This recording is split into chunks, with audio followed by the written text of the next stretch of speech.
भगवान शुकदेव कहते हैं, राजन धीरे धीरे समय व्यतीत हुआ।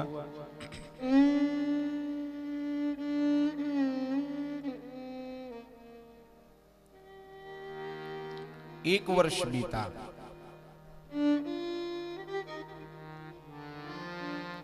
कि कामस्तु वासुदेवांशु दग्धः प्राग्रुद्रमन्युना देहोपपत्तये भूयस्तमेव प्रत्यपद्यत।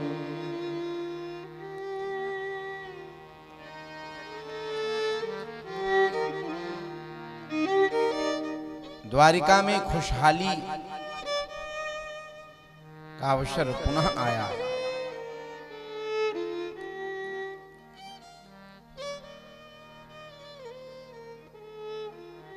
स्वर्ण की द्वारिका इतना वैभव से, संपन्नता से संपन्न,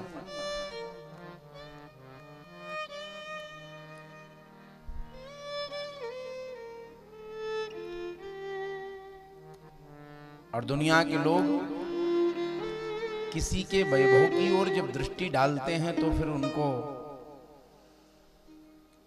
सोचना पड़ता है। जो नकारात्मक सोच के लोग होते हैं भाइयों, वो लोग दूसरे की उन्नति, विकास देख करके सहन नहीं कर पाते। ईर्षि घृणीय संतुष्टः क्रोधनो नित्य संकितः।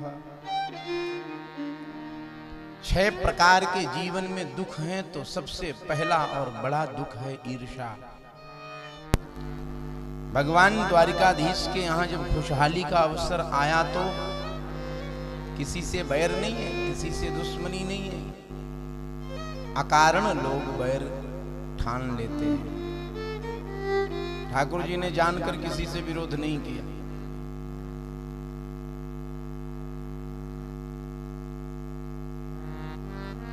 एक दैत्य है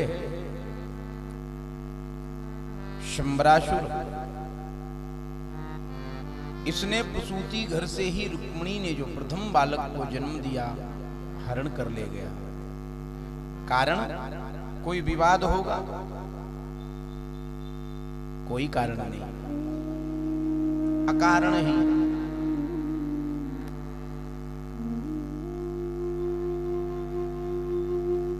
ये प्रवृत्ति है व्यक्ति की, जीव की। जब किसी को विकास की ओर देखता है,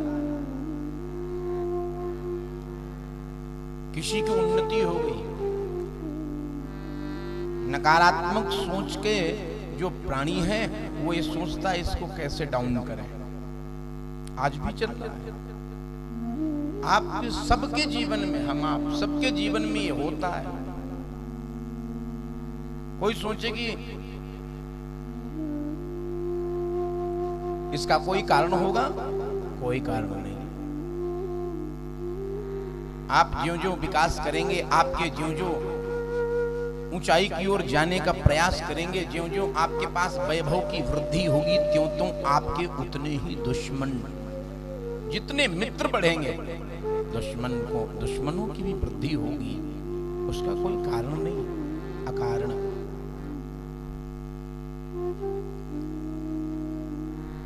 लोग सोचते हैं पहले देखा था इसको तो साइकिल भी नहीं सीखी थी, अब तो मोटरसाइकिल से चलने लगा।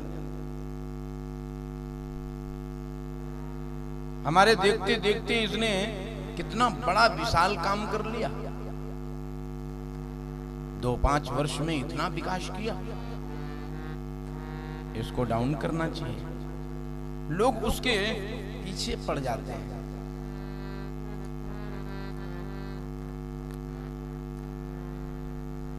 और जहां भगवान की अगर कृपा है तो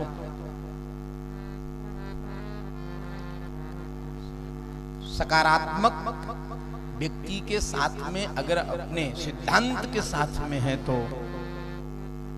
नकारात्मक जो व्यक्ति है, जो नकारात्मक शक्ति है, वो उस पर प्रभाव नहीं डाल पाती।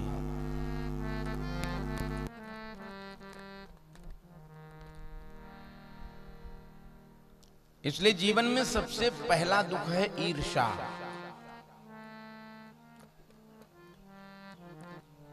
ये ईर्ष्या बड़ा विचित्र है। 6 ही दुख हैं जीवन में, ईर्षी, घृणी, ईर्ष्या करना।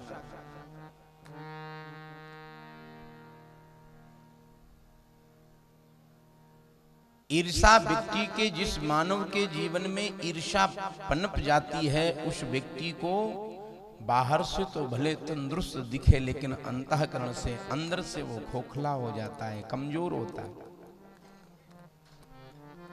जैसे जिस काष्ठ में दीमक लग जाए, वो काष्ठ, उसकी मजबूती, उसकी शक्ति, उसकी ताकत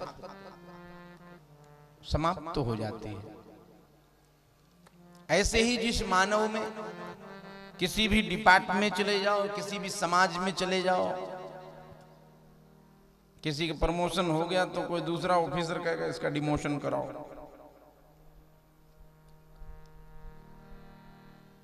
समाज में किसी ने उन्नति कर लिया, कहे इसको थोड़ा डाउन करो भाई, इसको ज्यादा आगे मत जाने देना।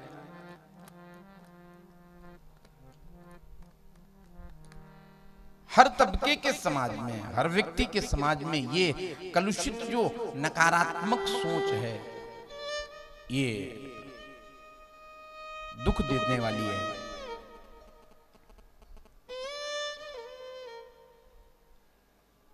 द्वारिका में खुशहाली का अवसर आया, शंबरासुर ने प्रथम पुत्र को ही उठा लिया और सागर में फेंक दिया।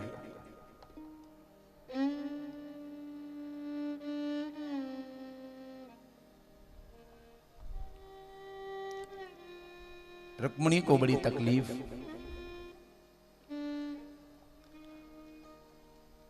उस बालक को इसी सागर में भगवान सुखदेव कहते हैं एक मत्स्य ने निगल लिया। बड़े बड़े मत्स्य रहते हैं इसमें।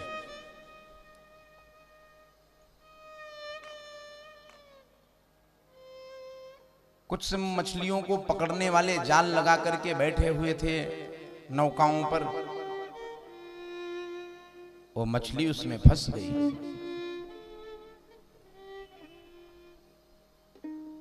उसके पेट को फाड़ कर देखा, सुंदर बालक निकला, शंबरासुर के दरबार में पेश कर दिया गया। राजा था। शंबरासुर के यहां एक भोजन बनाने का काम करने वाली थी, जिसका नाम था विद्यावती। उसके कोई संतान नहीं। बुलाया और छोटे से बालक को उसे दिया, का इसका तुम पालन करो। इसी बीच में बंधुओं देवर्षि नारद का आगमन हो गया। देवर्षि नारद ने उस विद्यावती नाम की महिला को मिलकर उसे समझाया और पूछा, देवी ये जानती हो तुम्हारी गोद में बालक जो बैठा है ये कौन है? उसने कहा मुझे नहीं पता। क्या जानकारी ले लीजिए, ये कोई और नहीं, ये आपका पति ही है, मुझे तो ध्यान ही नहीं है। तब देवऋषि ने कहा,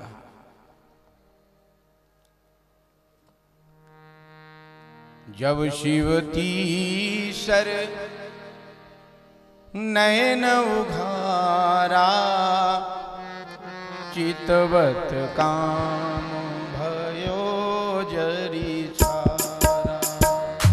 जब शिवती सर नयन उघारा, चितवत काम भयो जरी छारा।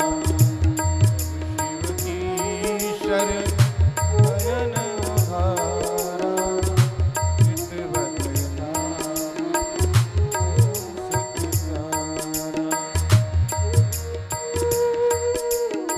देवर्षि नारद ने विद्यावती को कहा, देवी ये वही काम है, जब भगवान शिव की समाधि में विक्षेप किया तो भगवान शिव ने तृतीय नेत्र को खोलकर इसको जब भस्म कर दिया तो आपने प्रार्थना किया तो भगवान शिव ने आपको कहा था कि ये द्वापर में द्वारिकाधीश के पुत्र के रूप में आपको प्राप्त हो जाएगा। आज वही बालक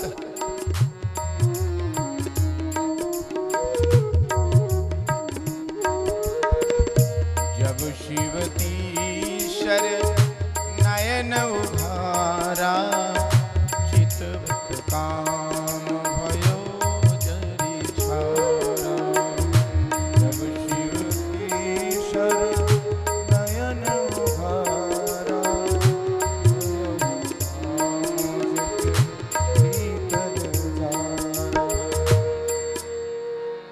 भगवान सुखदेव कहते हैं परीक्षित ये वही काम तब तक काम सशरीर व्यक्ति के सामने उपस्थित होकर के